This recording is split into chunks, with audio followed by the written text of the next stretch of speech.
Grego, primeiramente, obrigada por você estar nos dando essa entrevista. E eu gostaria de perguntar como e quando você iniciou na ufologia. Olá, pessoal da TV Infa, muito prazer estar aqui com vocês, tem feito um trabalho maravilhoso. Bem, a minha iniciação na ufologia aconteceu no ano de 1961. Eu morava no bairro do Paraíso, em São Paulo, e uma determinada noite, início de noite, eu saí da minha cozinha para buscar alguma coisa na minha edícula, que ficava lá no fundo do meu quintal. Eu morava na ocasião na Rua Mário Amaral, 317 no Paraíso, bem pertinho da União Cultural Brasil-Estados Unidos. Quando eu botei o pé para fora da cozinha, eu senti um calorão, um bafo vindo de cima, o que fez com que eu levantasse a cabeça tentando ver de onde é que vinha aquele calorão. Para surpresa minha, quando eu olho para cima, tem uma baita de uma nave, um disco voador, alguma coisa parada em cima da minha casa. Eu era muito pequenininho, 10 anos, eu não posso imaginar a altura que estava, mas tenho certeza, pelo menos, que era do tamanho de uma pizza gigante. O objeto parando sobre o seu próprio eixo, girando sobre o seu próprio eixo, luzes intermitentes de diversas cores, e eu, claro, gritei para minha mãe, chamei por minha mãe, por meu pai, minha irmã, minhas irmãs, né? Vizinhos, amiguinhos que foram chamando, e aquela coisa parada em cima de casa. Passado algum tempo, que eu não sei precisar quanto tempo aquela coisa parada, e todo mundo admirado, olhando aquilo, começou a ter uma locomoção vagarosa. Saiu de cima da minha casa e foi tomando rumo do Parque do Ibirapuera, ali na região do Deixa que eu empurro, que os paulistas chamam. Correu todo mundo para a rua, fomos para a esquina da Rafael de Barros com a Mário Amaral, e o objeto, chegando em cima do Parque do Ibirapuera, ele fez o que todo mundo diz que tem avistamento. E quando chegou em cima do Ibirapuera, acho que era em cima do Ibirapuera, fez aquele zigue-zague fabuloso, 3 movimentos de zigue-zague, para a esquerda, para a direita, para a esquerda, e desapareceu no espaço. Desse dia então em diante, eu criei alguma coisa, alguma fascinação por discos voadores. Eu pedia para o meu pai comprar tudo quanto era revista, em vez de me dar semanada, em vez de me dar dinheiro para figurinha, essas coisas, eu pedia que ele comprasse jornais para que eu pudesse fazer recortes, e depois disso eu nunca mais parei. Passaram-se já 45 anos, eu continuo estudando e sou fanático por ufologia. Quais os casos mais interessantes que você conhece da ufologia? Os casos mais interessantes que eu conheço da ufologia, primeiro, na minha opinião, vamos dizer, o caso do Antônio Vilas Boas, eu acho fantástico, foi pesquisado por gente de ilibada idoneidade, o Dr. Walter Karl Biller, o Dr. Olavo Fontes, a Dona Irene Granke. É um caso, na minha concepção, incontestável. Se os fatos hoje são relatados na sua fidelidade total, eu tenho tudo para acreditar, porque pessoas muito idôneas fizeram isso. Outros casos de grande relevância, um catarinense onde eu moro hoje, o José Inácio Álvaro, em Pelotas. Eu achei fabulosa a experiência. Eu tive contato com o José Inácio Álvaro, ele foi me visitar na Sossex há cerca de uns 12 anos, para surpresa minha. Ele se recusa até hoje, eu tenho contato com o José Inácio ainda, se recusa até hoje a acreditar que aquilo aconteceu para ele, apesar de que ele teve uma regressão, onde foi documentado, onde foi gravado, mas eu considero um caso super autêntico de contato, inclusive contato íntimo também, que o José Inácio teve.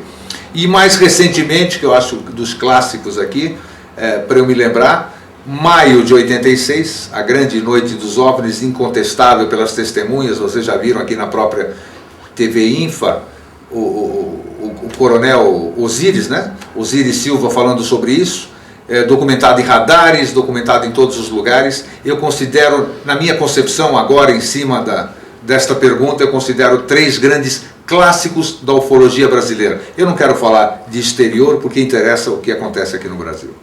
O que você acha da Operação Prato? Operação Prato é um documentário fabuloso, incontestável, muito bem levantado, e nós em breve traremos para a ufologia novos dados sobre a Operação Prato. A Operação Prato, Coronel Uirangê, a TV Globo fez uma reprodução muito agradável. eu considero um dos grandes clássicos, vamos dizer, chamamos assim, da Operação Prato, incontestável. Mas fica aqui gravado que muito em breve nós vamos trazer documentação e uma história completa sobre coisas da Operação Prato que ainda não foram publicadas.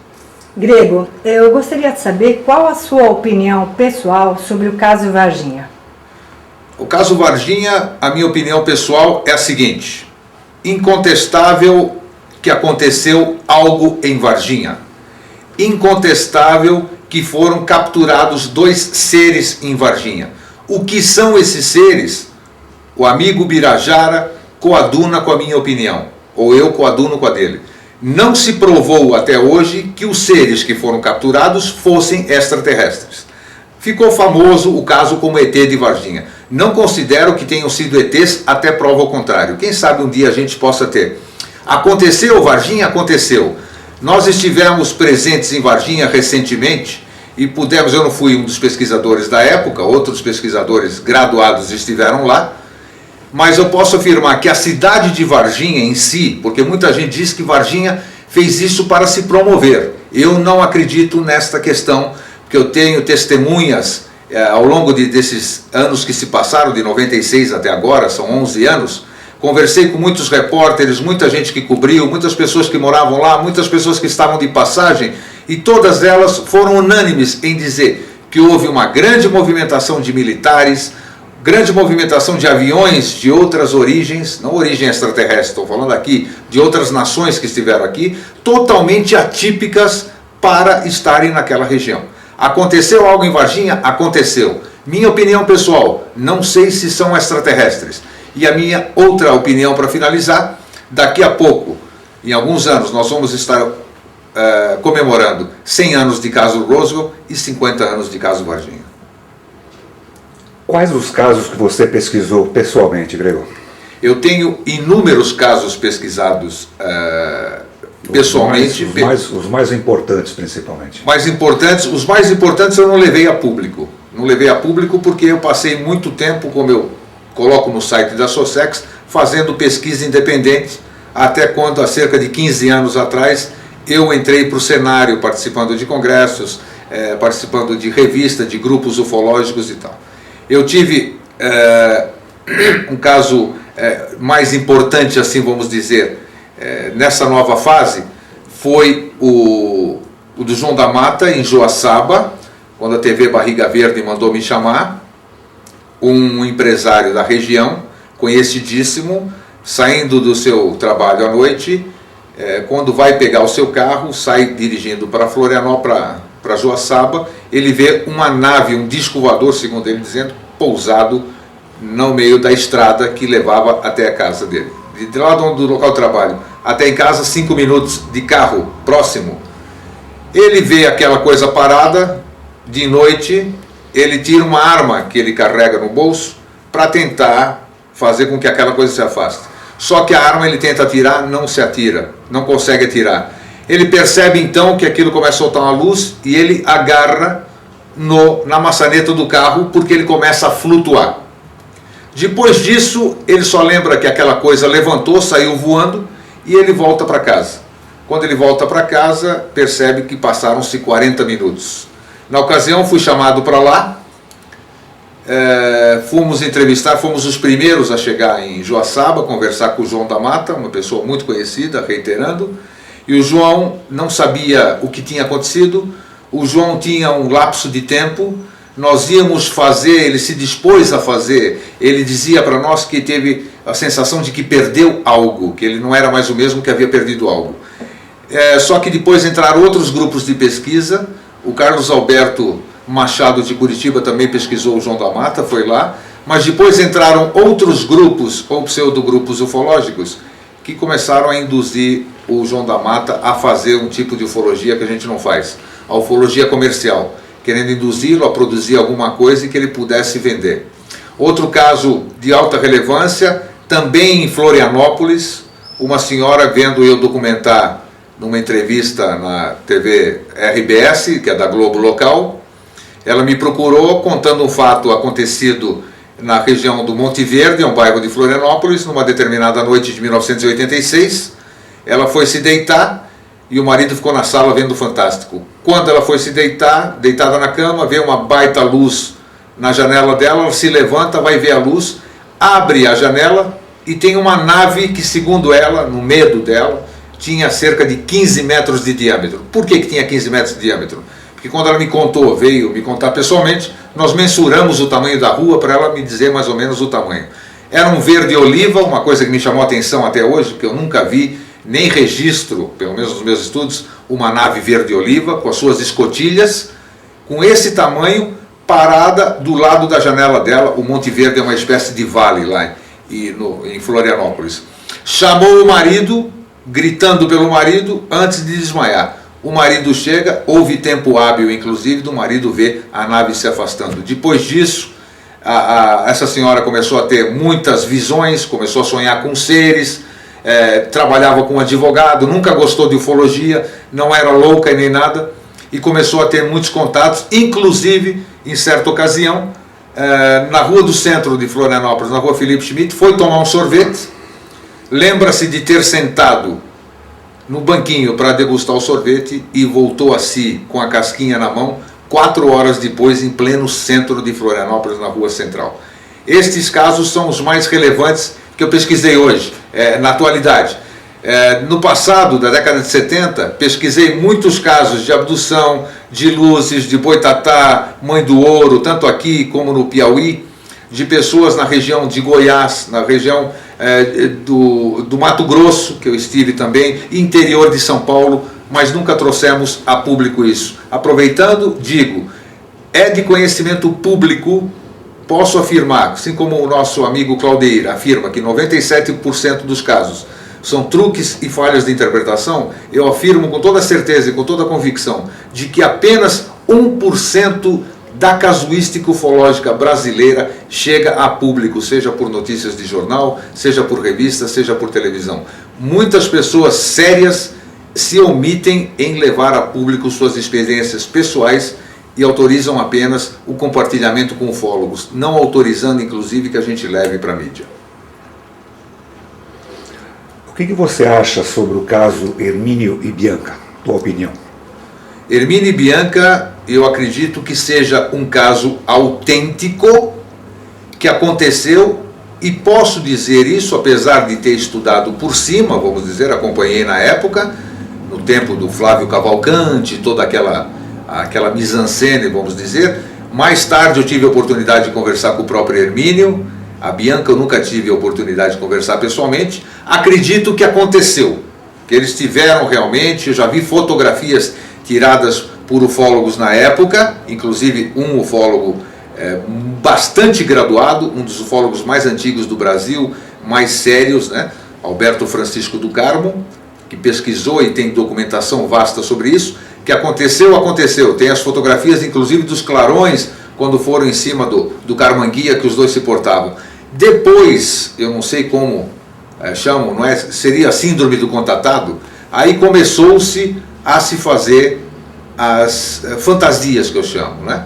Que todo contatado ele cai na notoriedade, ficaram no Flávio Cavalcante, fizeram muito sucesso. A Bianca hoje dá cursos sobre Carran, estas coisas todas, e acredito que depois disso, por falta de objetividade, eles voltaram a cair no ostracismo e aí se inventou alguma coisa. Mas em breve também nós vamos mostrar um trabalho sério sobre o caso Hermínio e Bianca. É bom a gente rememorar, inclusive, isso, porque passado todo esse tempo nós temos condição hoje de pegar aqueles casos e dar roupas novas, trazer novos fatos, porque essas pessoas ainda estão vivas. Então nós temos oportunidade ainda de entrevistar o Hermínio, temos oportunidade de entrevistar a Bianca. Falta tempo e dinheiro para a gente fazer isso.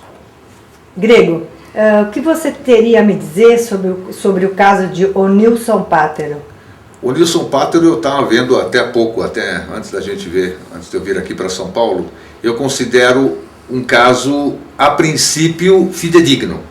É uma história que a gente pode considerar clássico. Eu acho que o Claudeir deve ter pesquisado o caso também. Até prova ao contrário, eu acredito. É um caso que teve uma importância relevante. foi levantado por grandes ufólogos, mas eu acho também que tem condição da gente melhorar essa pesquisa. E Antônio Nelson Tasca? Antônio Nelson Tasca, eu tive a oportunidade de conhecê-lo pessoalmente. Eu estive em congressos com ele, da minha terra atual, que é Florianópolis. Também aconteceu com o Antônio Nelson. Uma coisa que ninguém sabe, e curiosamente, porque com o advento da internet, a gente pesquisa outros nomes. E, em certa ocasião, pesquisando jornais catarinenses, eu percebi que 10 anos antes, sem nenhum tipo de parentesco com Antônio Nelson Tasca, um outro parente Tasca teve um problema similar, um contato com nave extraterrestre, segundo ele. A marca eu pude ver, anos depois, no Antônio Nelson Tasca. O caso dele teve uma repercussão muito grande, a mídia e toda essa coisa. Depois, o Antônio fez até o Tasca fez até um livro, participou de congressos, é uma pessoa boníssima, mas eu acho que a mensagem da ocasião que ele disse ter recebido, eu não tenho condição de contestar, eu considero um caso autêntico. Se ele viu a Galia, a mensagem de Kabbalah, não sei se é verdade, mas o que ele trouxe está aí, eu considero como um fato que aconteceu. Qual a sua opinião sobre o caso Antônio Alves Ferreira? Bom, Antônio Alves Ferreira, eu conheci ele pessoalmente. Parece-me que a princípio alguma coisa aconteceu com Antônio Alves Ferreira. Aconteceu dele ter tido contatos, da casa dele ter tremido, eu conheci outras pessoas que corroboraram com a história inicial do Antônio Alves Ferreira. O Antônio Alves Ferreira disponibilizou para mim, eu tenho até hoje os originais dos desenhos dele, porque ele queria publicar um livro, eu me incumbi de publicar esse livro dele, esse material está comigo até hoje.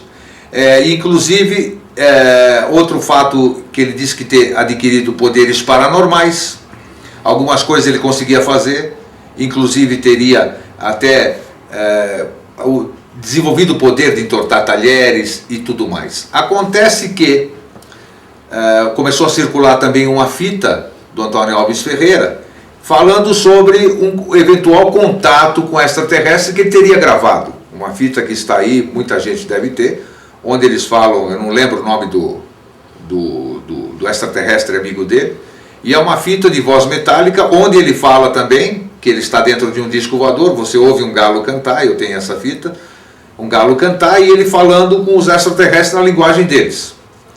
Acontece que depois disso, como acontece com todos, o Antônio Alves Ferreira é uma pessoa idônea até prova o contrário. Depois ele começou a ter dificuldades financeiras, o problema do alcoolismo, e ele começou a inventar novos contatos para que com isso ele pudesse auferir algum dinheiro.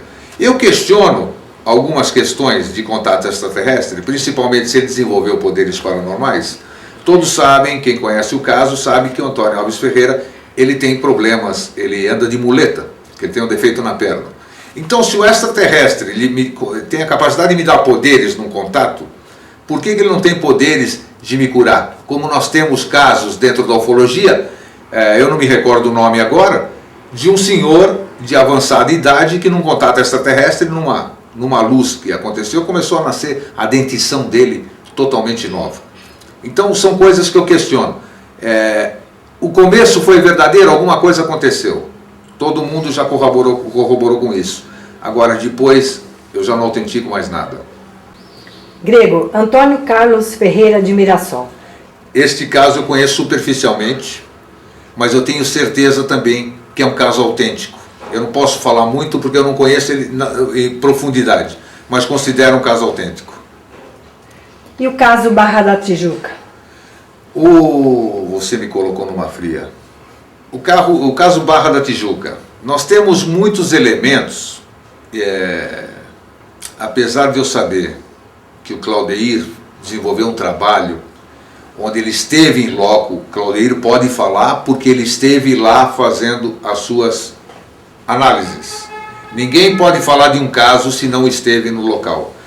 Este caso, Barra da Tijuca, eu posso falar de duas pessoas que foram, uma testemunha na época, que não foi testemunha do fato, mas foi testemunha de quem documentou isso, Fernando Cleto Nunes Pereira, todo mundo conhece, um ufólogo antigo, hoje com quase 90 anos de idade, e o Claudeir, que depois, passado algum tempo, porque eu acho que é assim que se faz ufologia, você tem que ir buscar novos dados, fazer novos testes.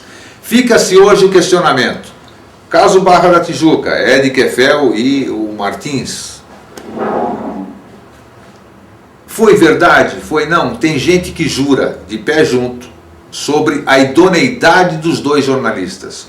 Por outro lado, existem outras provas de que a revista O Cruzeiro estava em situação difícil e que teria sido necessário que se fizesse alguma coisa para que a revista O Cruzeiro levantasse.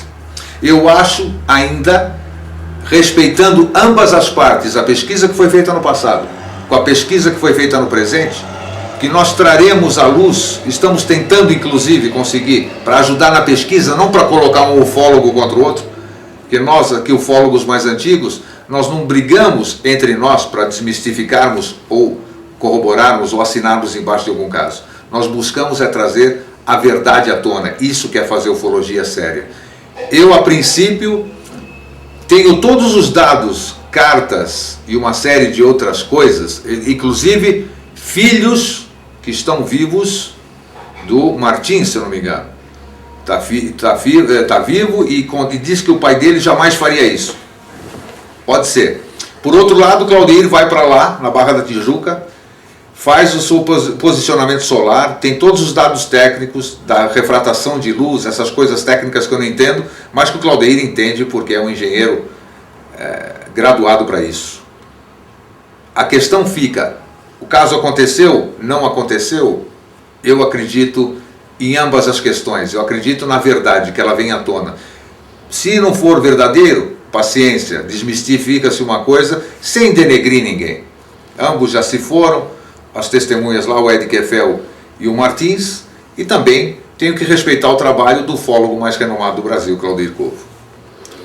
Tem algum outro caso ufológico que você gostaria de mencionar? A princípio não, Claudeir, eu não tenho de cabeça aqui para falar. Eu gostaria de só enaltecer o seguinte: a ufologia, hoje o que nós estamos fazendo é uma ufologia que eu não sou a favor. Eu sou muito saudosista, porque eu sou da velha guarda, vamos falar, não de muito velha guarda, eu sou do tempo de Irene Grank, eu sou do tempo do Max Berezovsky, eu sou do tempo do Heineck, eu sou do tempo do General Uchoa, e naquele tempo, o professor Willy Vir, Salvatore de Salvo, todo mundo que fazia uma ufologia de coração, uma ufologia romântica, que eu digo, onde a gente tinha uma amizade entre todo mundo, onde a gente ia a campo, onde se fazia pesquisa, sair, ir para o mato, passar noites a fio, fazer uma série de coisas e compartilhar com todos. Hoje, com o advento da internet, todos nós, inclusive eu que eu estou falando aqui, não vou me isentar disso, nós ficamos muito acomodados com o advento de passar as notícias por e-mail, tentar fazer vigília por e-mail. Isso não existe. Está certo também que as dificuldades hoje são grandes, segurança, dificuldades financeiras, mas para esses grupos novos que certamente vão ver pela TV Info essa entrevista, nós temos que fazer ufologia. Não existe outro tipo de ufologia a não ser ufologia de campo, a ufologia de sair à rua, a ufologia de se expor, de assumir a sua condição de ufólogo, de buscar o fato onde ele sempre esteve, não na internet. Ele está na boca das testemunhas que não vão aparecer em televisão, não vão aparecer em revistas, não vão aparecer em lugar nenhum para contar a sua experiência. Porque as pessoas, elas têm vergonha, a ufologia ainda é vista como coisa de lunático, de maluco. Então, nós temos que voltar a esse tipo de ufologia, cada um dando a sua pequena parcela. Se você não pode ficar muito tempo, não tem dinheiro, faça a sua parte, faça isso num fim de semana, colabore, pergunte, tenha coragem de dizer que você estuda discos voadores. Vá atrás, não fique atrás do seu computador. Uma mensagem final. Mensagem final, eu espero que a nossa ufologia volte a ser um estudo sério, uma ufologia onde a gente seja mais amigo, mais companheiro, que a gente compartilhe mais, que a gente possa fazer como, por exemplo, a UFOBRAS, que é a UFOBRAS? Nós desenvolvemos a UFOBRAS. A UFOBRAS é uma entidade que não existe no papel. A UFOBRAS é cada um representar o todo em sua cidade. Cada um trabalhar em conjunto. Se eu tenho algum caso que eu soube no Piauí, tem um colega lá no Piauí que pode pesquisar por mim e passar para todos, para a gente compartilhar. Vamos voltar ou vamos tentar fazer a ufologia romântica, a ufologia de campo, a ufologia sem briga, sem discussões, sem descontentamento. Vamos tentar fazer uma ufologia séria, vamos tentar fazer com que não sejamos mais ridicularizados e nem tenhamos que ficar depois discutindo que alguém foi numa televisão e fez besteira. Muitas vezes é melhor ficar calado, sem ninguém saber de nada, do que abrirmos a boca e denegrirmos a nossa ufologia. Eu espero que a gente tenha condição, saúde, para que possamos continuar fazendo uma ufologia séria, seja em quantos formos, 5, 10, 500, 1000, mas sempre uma ufologia séria. Grego, agora, por favor, eu gostaria que você falasse sobre o seu programa, que você tem, acho que uma vez por semana lá em Florianópolis, né? Isto, eu tenho um programa, a Sossex tem um programa chamado Vida Inteligente. É um programa feito ao vivo, todas as quartas-feiras às 9 da noite, na NET, canal fechado, onde a gente fala sobre astrofísica, exobiologia, ciências espaciais atmosféricas, geociências, cosmogênese, meio ambiente, ufologia e ecologia. É um programa onde a gente traz convidados, é um programa interativo, onde o público telespectador pode participar, e estamos comemorando agora, em 27 de julho próximo passado, comemoramos um ano no ar. É isso que é fazer, levar informação, levar conhecimento, sem absolutamente nada. Grego, nós agradecemos muito a sua entrevista, muito obrigado. Eu que agradeço, um grande abraço, sucesso para a TV Infra. Obrigado.